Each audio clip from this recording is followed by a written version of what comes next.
Hi, everybody. Welcome back to the channel. So, I channeled Dolores Cannon last night, and she's a talker. I'm going to just say that right there. Now, of course, I know who Dolores Cannon is, but I didn't read all of her books. I didn't watch all of her seminars, all of those things, right? I actually know very little about her, honestly, other than the fact that she's the grandmother of coining the phrase star child, right? And that was actually how I came to know her because that's my story. It's always been my story that I'm a star child, I'm a volunteer. And someone said to me once, oh, you must have heard of Dolores Cannon. And I'm like, no, who's that? And so they pointed me in the direction. I watched a video or two of her talking about those type of things. And I was like, oh, yeah, the Three Waves of Volunteers actually is the one that I listened to. And I think I listened to a portion of the convoluted universe video of hers where she's just sitting and talking to some people. Um, but other than that, I'm like, I don't own any of her books. And I own a lot of books, but not one of them is a Dolores Cannon book. Um, so I truly don't know that much about her. But because she's now passed on, and because she's the one that helped me to know that I'm not alone, um, and she and I both have a similar type of quantum regression in common, I thought, I should channel Dolores Cannon because she could teach me a thing or two.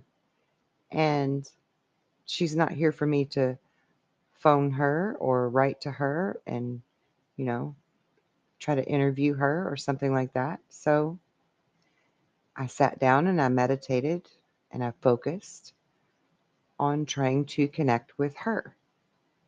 And she came through immediately and she immediately started talking. I didn't even have time to do questions.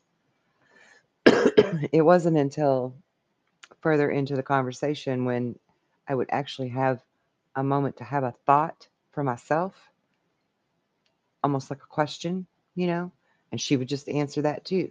And she's a talker. She's a real talker. Um, and she said quite a few things that really surprised me. So now I'm going to share them with you. She started off immediately talking about people waking up with bruising. Bruising is caused from being in a different density or vibration. And when you're taken by the beings, they have to change your density and your vibration in order to take you, which I do understand that much. Like I would be the first to tell you, they're actually rearranging, breaking down and rearranging your molecular structure so that they can move you via the means that they need to move you, right? Typically, the first level of that would be to remove you from your home or your car or wherever you're sitting here physically and into their craft. But then also, once you travel, you go interdimensional, your molecular level has to be at a different density and vibration. So you're altered. And so when you come back from um, the abduction, right, or the experience, a lot of times people report feeling this electrical field all around their body, very tingly, like static electricity all over their body. And I've experienced that personally. So I understand all of those parts, right? But the bruising was something I never understood. And a lot of people in my um, alien abduction support group on Facebook firmly believe that the bruising and the marks that they come back with are evidence and proof of some type of manhandling or violence or mean intent, which I've always been very curious to know whether that's true or not, because in my opinion, we're not being taken to be treated cruelly. It's just that we misinterpret the experience similarly to how a little child would misinterpret an adult situation because they're just not old enough. They don't have enough data and information to process it and comprehend it the accurate way. Okay, so the bruising being caused from our density and our vibration having to change actually makes sense to me now that she has said that. That makes sense to me. And then she went on to say that sleep paralysis is the body's way of acclimating back to this frequency here on Earth because our molecular structure is broken down, rearranged to be taken up, and then to be brought back, which I firmly know this myself. So her telling me that and saying that the sleep paralysis is just that was very interesting and telling for me as well. And again, I think that she started off with these particular things because she is aware of my essence and my mission and my purpose here and the things that I'm involved in. And one of those things is counseling and therapy to help people to comprehend further what exactly has happened to them when they've been in an abduction experience. So I think that's why she started with this type of information. Okay. Also, she says volunteers, oh, I can't read my writing. Oh, keep tabs or checkups um, to come back to the other avatar later when this mission is finished. And in that, she was showing me like bodies that were in containers, almost like a cryogenic type stasis, right? And she was explaining to me that that's the avatar, that's the body that these volunteer souls that are here on Earth now will go back to when this body, this earthly body, dies. And to me, that also made sense because for myself, now I've never seen like the tubes with the babies in them on board ships like other people have. I've never witnessed that personally.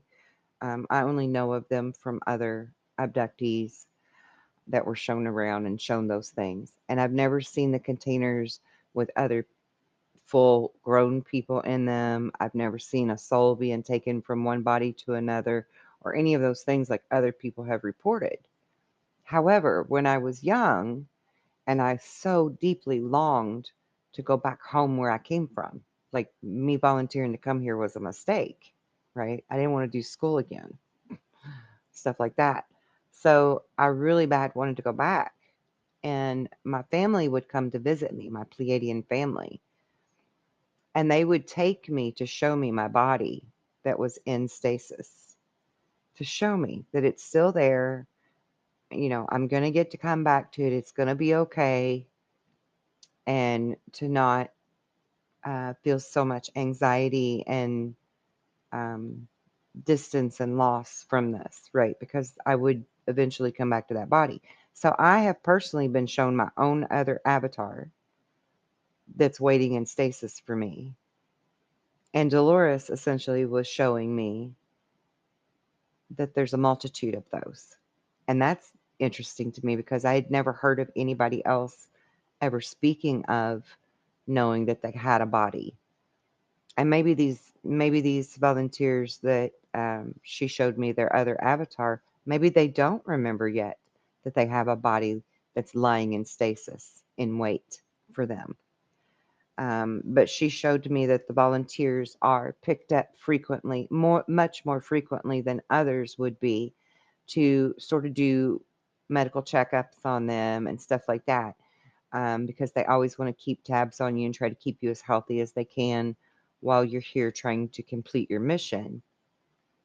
And then also, if you were to pass, they want to make sure that the soul is going back to the other avatar.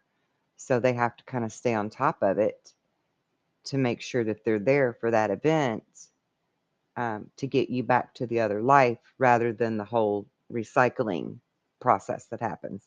And she didn't really show me to make it clear to me on exactly how they can ensure that that happens, just that it is part of what they're doing.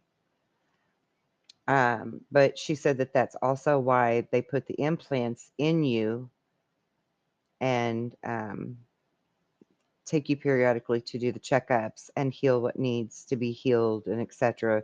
Similar, she showed me similar to Chris Bledsoe being healed of his Crohn's disease. And then she went on to say, because there's a connection there between myself and Chris Bledsoe, both having RA. And he believes that he has the RA as a byproduct of being near the radiation of the craft or whatever. So I've wondered that since I learned that about him, I've wondered if that's true.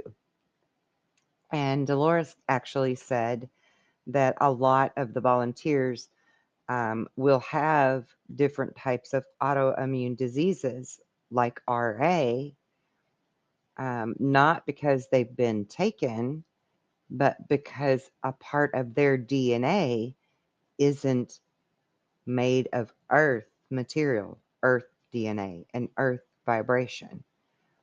And so this causes, to one extent or another, inflammations in the joints or the bones or the muscle.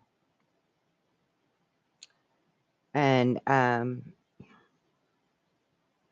then she went on to share with me that she was actually self taught her methods of hypnosis, and then she self created the quantum hypnosis, the QHHT that she did.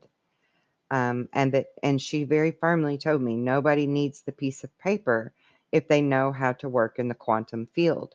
And she likes my way of doing the quantum regression. She actually joked with me. She said there's less talking, but still very effective outcomes.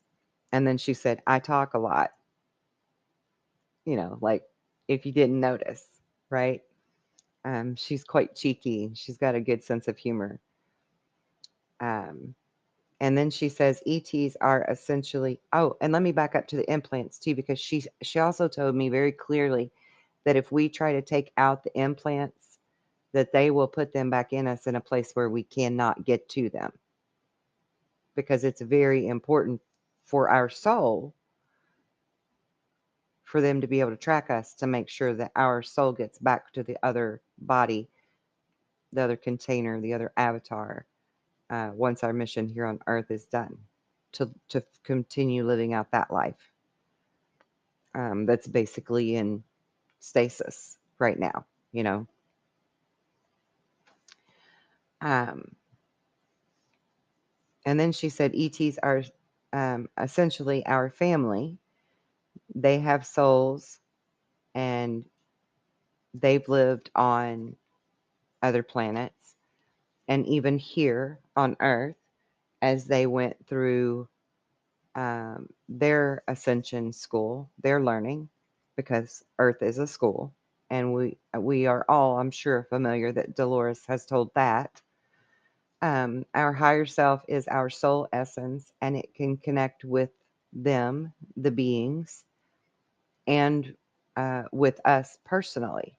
Our soul can connect personally with the body, and she was like showing me that what we would call our higher self can connect directly with the body for a mind body self um, integration and connection. And she also went on to say that if you've been taken, then chances are at least one of your children are too. Um, and your guides and angels will appear as whatever is the easiest for you as a child. Um, Similarly to the way that the ETs will appear in a softer image as to not scare the child, um, and that's proof that none of this is evil, because evil thrives off of fear and loosh, and they're trying to protect us from being scared as much as possible, just like with the magical way that they can subdue us and make us calm down if we are scared and fearful or angry. You know, um, I experienced that myself very vividly at 16 when I was cussing and carrying on and telling them, you know, as soon as I get back, my daddy's going to kick your ass, because I'm going to be sure to tell him every bit of what you're doing right now. And one of them came over to me and was like, you know, spoke in telepathy and was like, my child, we're not here to harm you. It's okay. You're safe. And like all of a sudden it was like I was drugged, but I wasn't. And I was just like, okay. And I just went along with it. You know, everything from then on out was chill, and I wasn't angry or mad or fearful anymore. So, you know, I mean, if they were evil, they certainly could have just let me continue to be angry, let me continue to be in full fear mode and be traumatized by it, and you know, the whole nine yards. Now, granted, I do think that they were afraid that I would mess some shit up with my mad skills about my throwing my energy around, because I've been known to do that even here on the earthly plane, um, and had to learn to control it so that I didn't break things or mess things up. You know, so I think it was both, but regardless, either way you look at that, I don't think they were trying to create or instill fear in me or anger, either one. Um, so I'm totally with her on that. I totally agree with that. That they're not evil, or they would be okay with the fear and the anger. You know, much like the interactions people experience with the reptilians. You know. She also told me that 2025 is the year for real change, that we're actually in that change now, and that the two Earths um, are happening now simultaneously. And we have already chosen which Earth or which way we're going. And she was like, do you graduate or do you get held back? The choice is always yours. And um, your implants are not a bad or a dangerous thing. She again wanted to reiterate that. They are created to match your DNA and your cells to be compatible. So, again, if they were bad guys, they wouldn't care if it disagrees with your body so long as it stays put. But they do care. So, don't you don't have to remove them. And that's when she told me if you did get it taken out, they'll put it back where you can't get to it. And then she kind of laughed. Um, like they'll stick it somewhere you can't reach it, you know. And then she told me that, like, she was back to the hypnosis stuff. Um, I wonder if she was an Aquarius, because she is a big talker and she kind of goes here and there and then back to where she was talking earlier. That's interesting. I might have to look that. My mom was an Aquarius. Okay, so then she told me a believer doesn't have to have documents of diplomas for truth. So this is where she was lecturing me. Stop hesitating on going all the way. You are meant to heal people with your version of the quantum regression therapy. And if you know that you can do it and the client trusts you to do it, that's all that matters. Um, and then she went on to tell me that she didn't have fancy papers, degrees, or diplomas, and didn't even care if people believed her um, in what she could do. Those weren't the people she was supposed to connect with. And she said, I never let people even use my tapes of my sessions to try to analyze anything, dissect anything, or prove who I am in any way because I already know who I am and what I can do, and that I should too. She said, "You should too."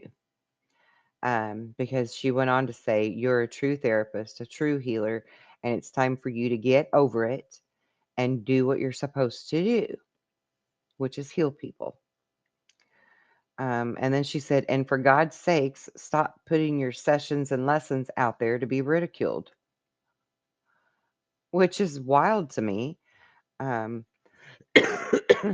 because personally, I haven't gotten any ridicule that I know of by sharing Jen's sessions publicly.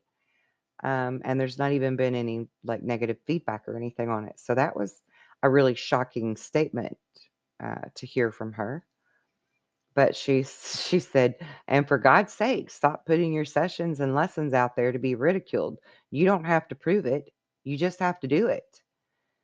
And then she went on to say, "And only take sincere clients. Stop messing with the wishy-washy losers. They're not serious and won't really put in the work. You're wasting your energy and your precious time that other well-deserving people need from me." So she was really, kind of acting as a mentor or a mother in that aspect of saying all that to me. And I really gratefully appreciate that about her because my truest intention of channeling her was to glean into her wisdom because she's I'm on the same path that she was on, except more so because I am clairvoyant. But um, she's already traveled that road and made those mistakes or whatever and learned the lessons. And my God, if she had anything to offer me, I would be so grateful for. And I mean, she literally did, but it totally surprised me, the messages that she did have for me.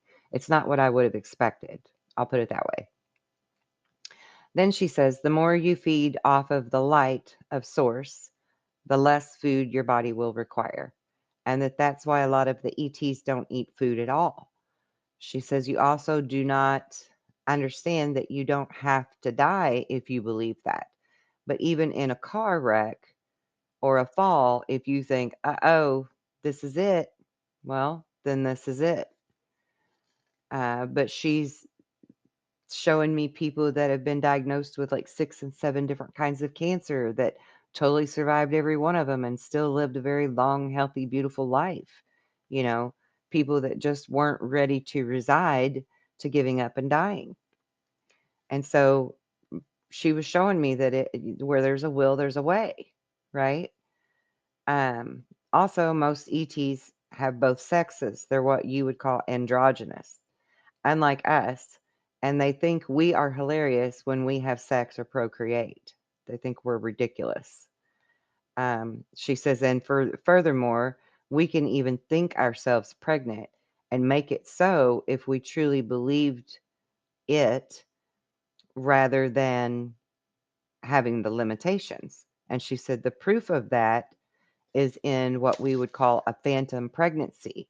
But then you get the test, you talk to a doctor, somebody tells you something different. So then here you are, limited again, and suddenly you're not pregnant. You just look like you are. You have free will to believe and to create any way that you see fit. Any way that you see fit.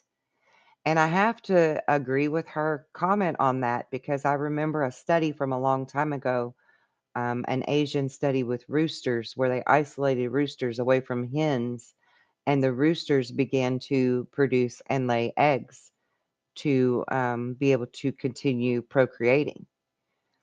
So if roosters can do that, and especially if women carry the X and the Y chromosome both, why couldn't we have the potential of being androgynous beings and continuing our race if we removed the limits in our programming?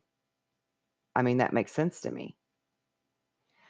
So then she goes on to say, also, back in old days, nobody took pregnancy tests anyway or even went to a hospital to deliver. We just got pregnant and had babies.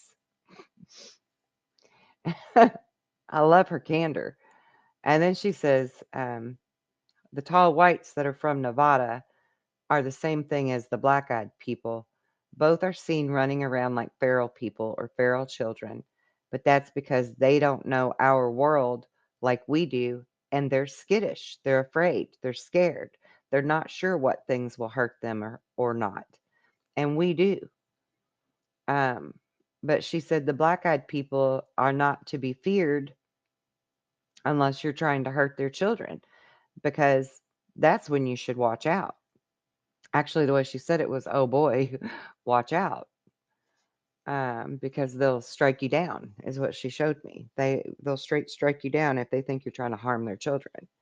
But that was fascinating to me that the tall whites, what some people are calling the tall whites, which there are more than one kind of tall whites, because there's the bird people type of tall white, then there is a tall white that looks human, and then there's a tall white that's actually looks like a lot like a gray except taller, and they're white. And then there's these beings that are called tall whites that are a lot like a human, except they do act feral, and their hair is more straggly and thinner than ours. Um, Typically, their bodies are thinner than ours because they eat differently than we do. And according to her, they have black eyes and that they are what we would know of as the black eyed people or the black eyed children. And I found that to be completely fascinating because I've often wondered if the black eyed people are somehow connected to vampires. So I guess I was totally wrong on that, even though vampires are real. So that was really interesting that she pointed that out to me. It was almost like she was in my brain, reading all of my questions about aliens that I've had in my lifetime or something. It was pretty cool. And then she was like, "And what's next? Next is learning the hidden sacred knowledge. The knowledge your ancestors used, the indigenous peoples. And it's not evil, and it's all coming out so that people can be fully evolved in who we really are and meant to be as the human species. And you can then truly finish," she's talking to me, "and then you can truly finish Jesus' message now more than ever. All of this reality is an illusion that you created, and all of it can be recreated to eliminate all of the negative reality, even the reptilians or the monsters or bad luck or poverty, hunger, whatever it is.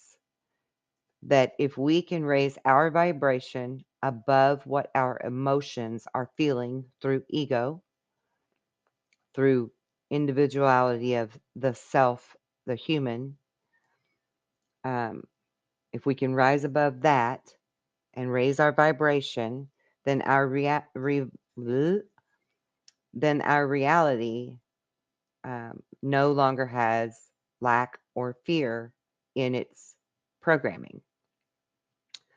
Um, so she said the logic or the logical brain that we use with our eyeball senses of seeing, our eyes are seeing, and then the logic or the logical brain is computing what we're seeing in front of us, right? So if we choose not to fall victim to the fear, the anger, succumb to whatever that is of what we see playing out or what we're feeling in our emotions in um,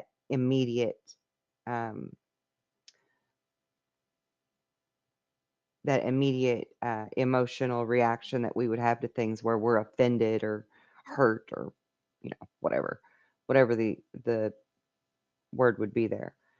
If we can rise above all of that and raise our level of vibration to where we are standing in true faith, and we choose hope and we choose luck and we choose love, then that is what we will get more of. And it isn't because the universe is blessing us or that God is hearing our prayers, but because we have actually blessed ourselves by taking better control of our God given creative processes. And then she also wanted to say, not that she saying there's no God or no praise to be to God. Of course, there's a creator, and of course, we should praise that and be grateful for that. But we also have to know thyself. And I'm just going to remind you that even in the Bible, Jesus said, turn over a rock and there is God. The wood in the tree, there is God. The water that flows, there is God, right? I'm paraphrasing, but God's in everything, okay? And God is in us. And God gave us consciousness and co creative powers that we no longer use or even have knowledge and awareness that we use. And I think that's what she meant by we're going to be going back to the knowledge of the ancestors and the indigenous people.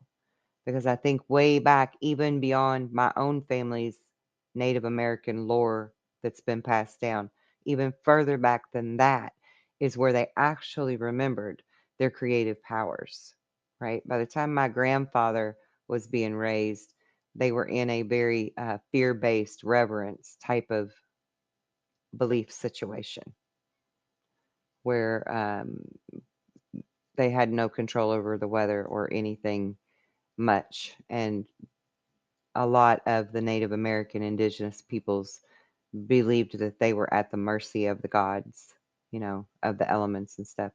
Now my grandfather, he knew he could part a storm, right? He knew he could control so much, but even he had limitations. And I think it went further back than that, where they knew that only we could limit ourselves. Okay. And I think that's what she was trying to show me. And then she says, all time exists at once, like this: your adolescent self, your adult self, and your elderly self are all inside of you at one time.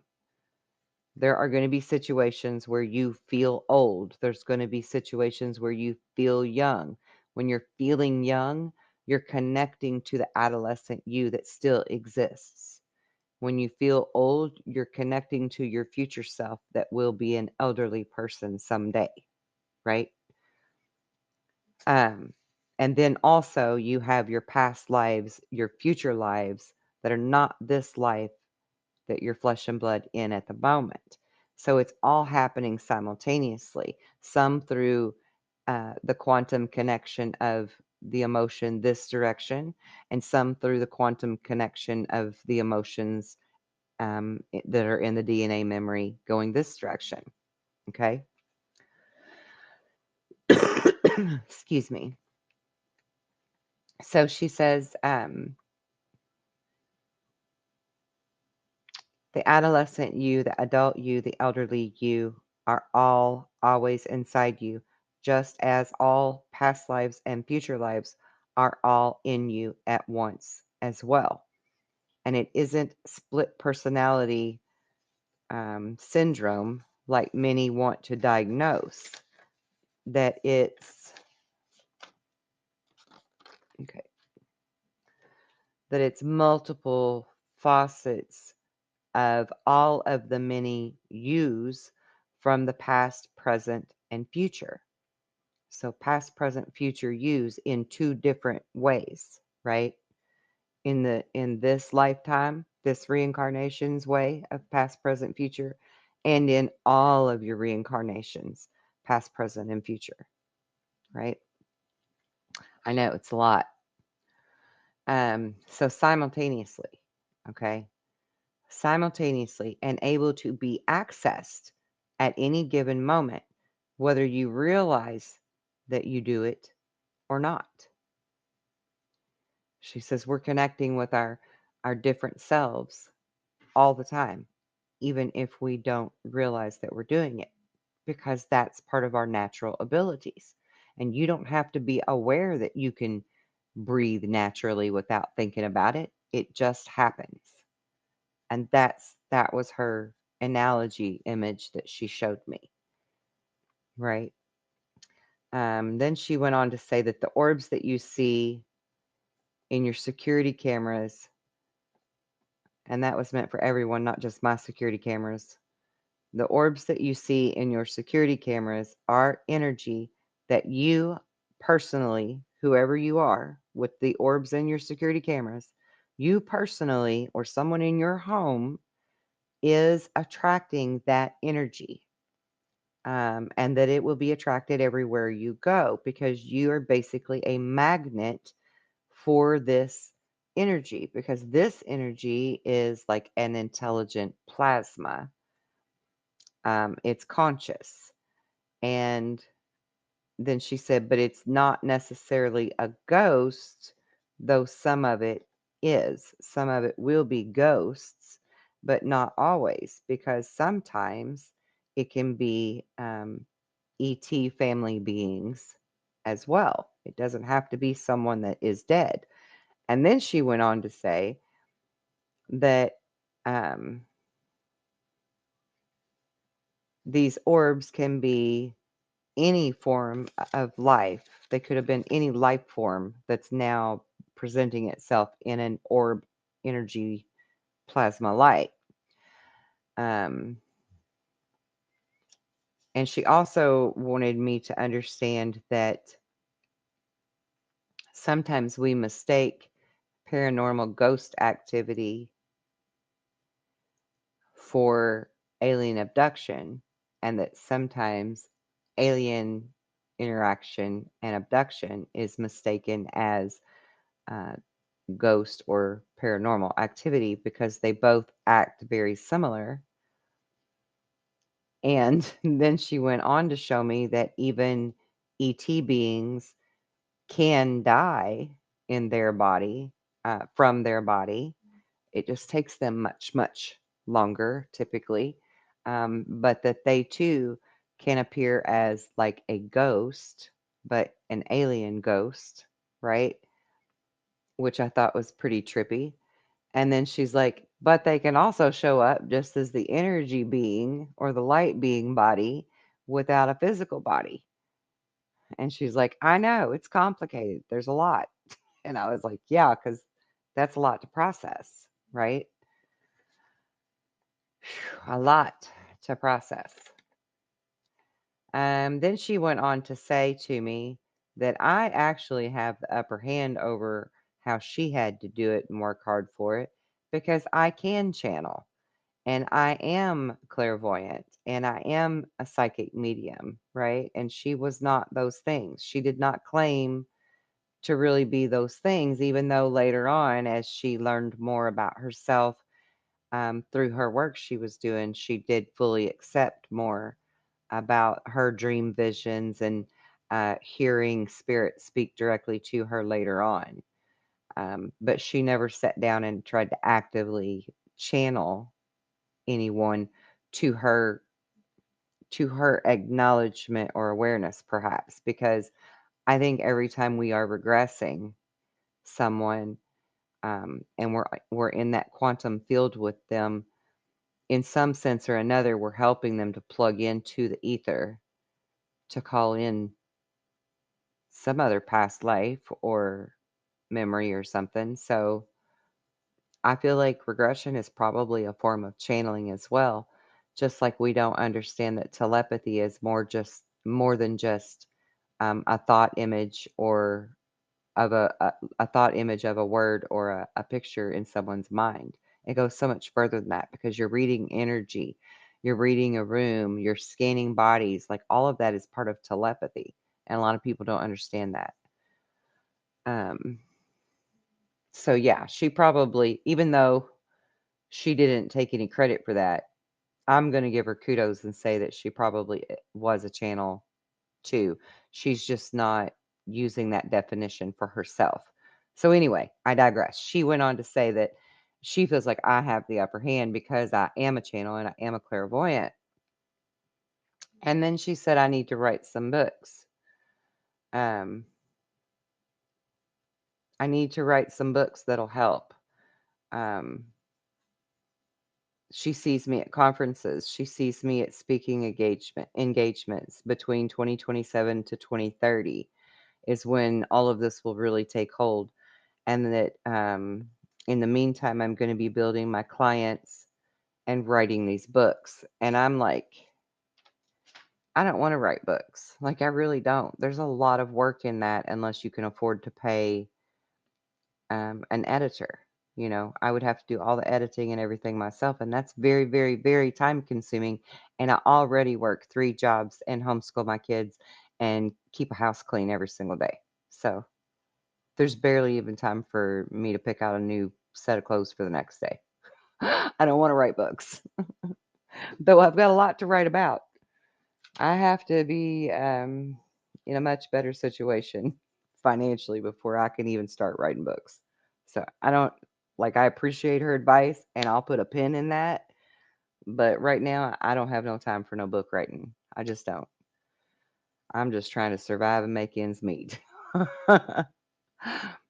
But I do appreciate I mean, I know she wrote like a crap ton of books, and I get it. I get it. I've got a lot of information to share, and books are probably the way to go. I just don't have that kind of time, and I don't have that desire. So maybe later in life, who knows? I don't know. My mom was a writer. Maybe I will later in life. Who knows? Anyway, I hope you enjoyed this and my rambling because clearly I talk as much as Dolores Cannon now. But yeah, I hope you enjoyed this. Thank you for tuning in. And um, tonight I'm going to go channel Jim Mars. So talk to you soon.